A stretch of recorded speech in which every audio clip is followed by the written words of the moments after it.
बाहर जाओ, मुझे सोना है। हालिद साहब बहुत गुस्से में हैं। वो नाश्ता करने भी नीचे नहीं गए। वापस आते ही ओरहान साहब को फोन किया। सजा तय कर रहे होंगे वो मेरी। शायद मुल्क से बाहर भेज दें। देखो ऐसा मत कहो, कुछ ही वक्त पहले ही तो आए हो। करने दे जो भी करना है। कितनी बार कह चुका हूं कि मैं उस लड़की को नहीं जानता, लेकिन कोई मान ही नहीं रहा। अच्छा ठीक है, तुम सो जाओ। अगर मुझे कोई बात पता चली तो तुम्हें आकर जगा दूंगी। डिस्टर्ब मत करना मुझे। ठीक है।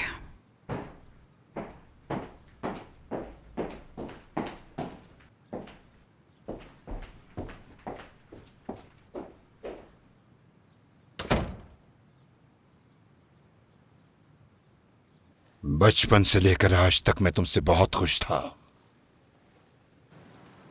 लेकिन एक बाप बनकर तुमने बहुत मायूस किया है। तुमने मुझसे उसे बाहर भेजने की इजाजत मांगी, कहा कि वो बाहर जाकर तालीम हासिल करके कुछ बन जाएगा, लेकिन नताइज तुम्हारे सामने है।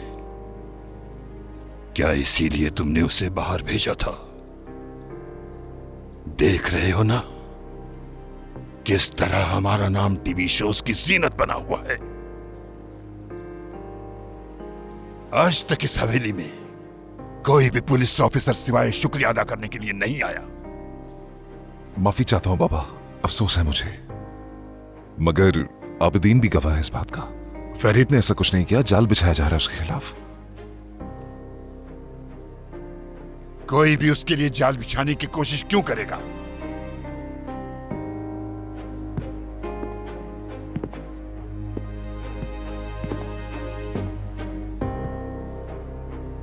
तुम्हारी तमाम परेशानियों को समझता हूं।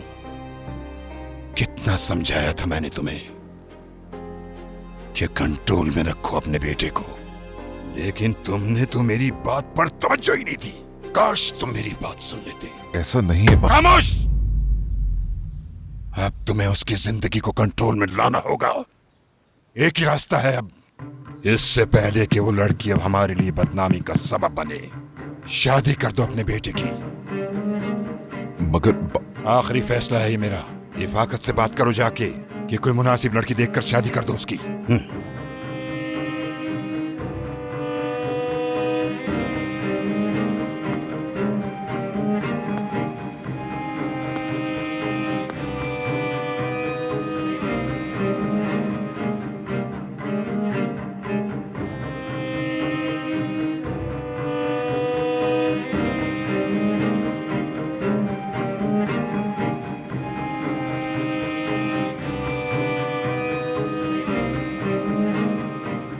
बात मत बढ़ाओ, तुम्हारे दादा सही कह रहे हैं। तुमने कहा सिर्फ इल्जाम है, लेकिन पुलिस हमारे दरवाजे तक आ गई। कितनी जिल्लत की बात है।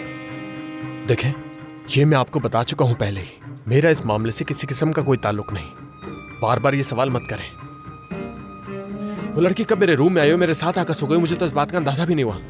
कैसे यकीन दिलाऊं कि ये सब जो हो रहा है इसमें कोई कसूर नहीं है मेरा। इस वक्त क्या कह रहे हो? शायद तुम्हें खुद भी कुछ समझ नहीं आ रहा। एक अनजान लड़की तुम्हारे कमरे में आ गई और तुम्हें पता भी नहीं चला। ये कैसे हो सकता है? हाँ? अरे क्यों नहीं हो सकता? उस जैसी 1000 लड़कियां हर वक्त मेरे पीछे हैं, क्या करूं? और बचा क्या है करने के लिए? कुछ नहीं अम्मी। कुछ हो या ना हो, तुम्हारे दादा ने फैसला कर लिया है। वक्त आने पर अपना फैसला वो तुम्हें भी सुना देंगे। शाबाश है तुम पर। जानती हैं, मैं ख्याल नहीं रख सकता खुद का। इतनी मुश्किल से यूनिवर्सिटी पास की है, ऐसे कैसे शादी कर लूं मैं किसी से? एक बार सोचो तो अम्मी, मत करे मेरे साथ ऐसा।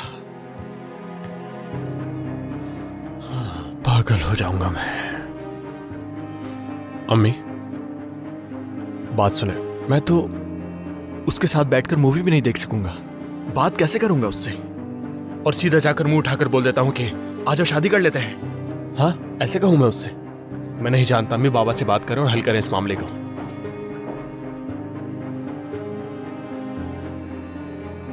तुम्हारी शादी पैलेस से नहीं होगी, तुम फिक्र मत करो। तो फिर किससे? तुम्हारे दादा चाहते हैं कि उनके गांव की कोई लड़की हो। क्या?